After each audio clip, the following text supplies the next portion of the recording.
President Biden appeared triumphant while speaking to reporters yesterday after Democrats managed to stave off the predicted red wave on Election Day. Perhaps feeling a somewhat newfound confidence, the commander-in-chief had this to say about when pushed on his job performance thus far. 75% of voters say the country is heading into the wrong direction. Despite the results of last night, what in the next 2 years do you intend to do differently to change people's opinion of the direction of the country, particularly as you contemplate a run for president in 2024? Nothing, because they're just finding out what we're doing. The more they know about what we're doing, the more support there is. Do you know anybody who wants us to get rid of the change we made on prescription drug prices and raise prices again? Do you know anybody who wants us to walk away from building those roads and bridges and the internet and so on? Later, Biden made his strongest public commitment yet to running for re-election in 2024.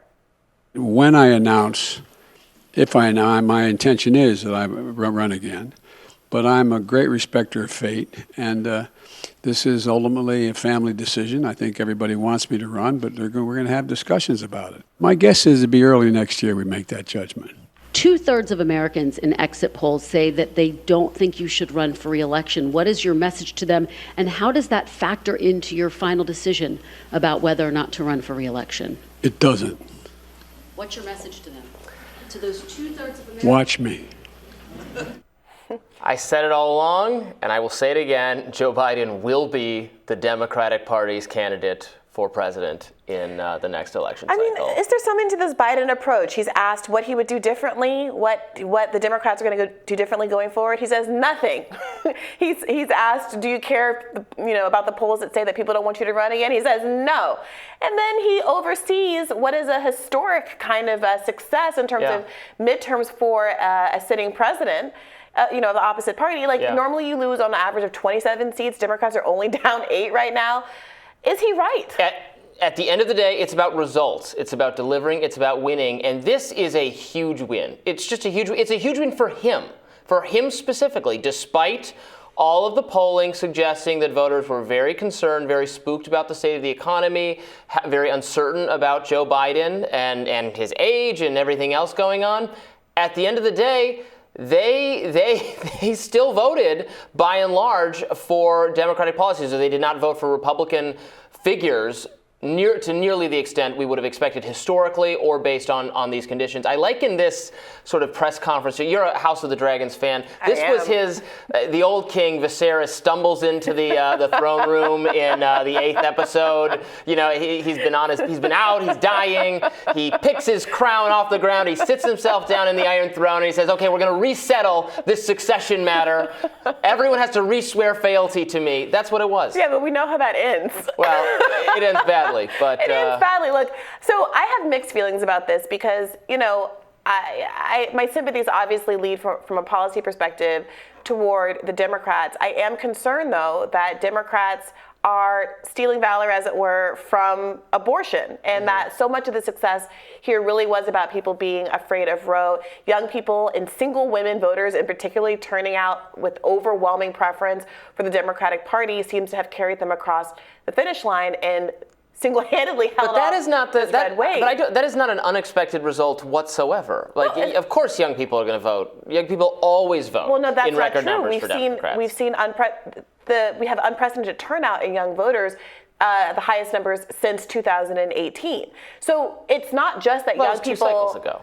Yeah, but it's not just that young people are turning out for Democrats. It's that they actually did turn out in high numbers. And if that continues to be a trend, of course, that puts Republicans in a difficult spot. But in all likelihood, these things ebb and flow. And I don't think that Democrats should get too comfortable with the idea that they're safe or that this is about the power of Joe Biden as opposed to these circumstances that keep falling into his lap. No party should ever get too comfortable. And Republicans are not giving young people any reason to vote for them. And that's definitely an issue. I was seeing Laura Ingraham brought that up on her show last night, I think, or I saw a clip of it this morning. And she was saying, look, we do not have a coalition that is large enough right now. We need to win voters outside our coalition. And she didn't say anything substantive about what that means policy-wise. Right. But I think the implication very much is some of this hard social conservative stuff, like abortion, probably some other things. Some of the trans, I'm sorry, kids do not care about your drag races.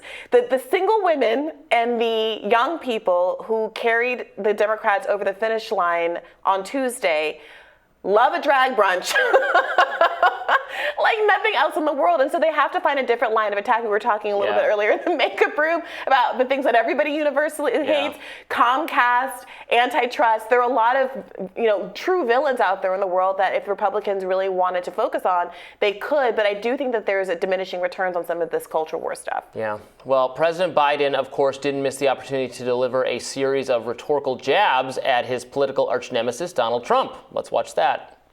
How do you reassure them if that is the reason for their questioning, that the former president will not return, or that his political movement, which is still very strong, will not once again take power in the United States? Well, who do you think would be the tougher competitor, Ron DeSantis or former President Trump, and how is that factoring into your decision? it'll be fun watching them take on each other. All right.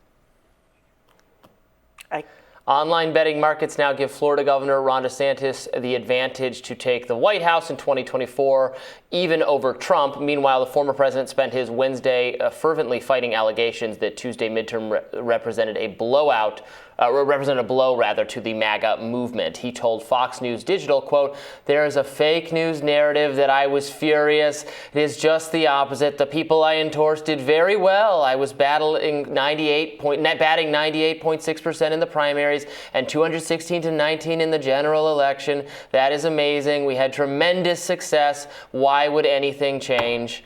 So there you go. There's your brain on Trump. So look, I can't disagree with Biden on that one. I also have a selfish desire to see them go up against each other.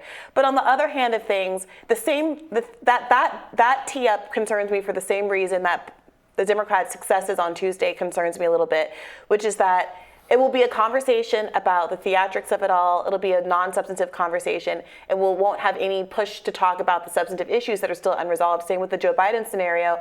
Winning is good, broadly speaking, for the possibility of Democrats actually enacting beneficial policies. But the reality is they have declined to do so, not just because of obstruction in Congress, but because of choices Joe Biden has made. And I think the student debt cancellation is a glowing example of that. So many young people, I think, really did turn out because of the lure of getting their debt canceled. But the way Joe Biden has gone about this made it maximally possible for people to obstruct relief actually from being I think we're going to out. talk more in another segment specifically about that. The only other thing I wanted to bring up here is Republicans have really they've obviously ruined this chance, but the next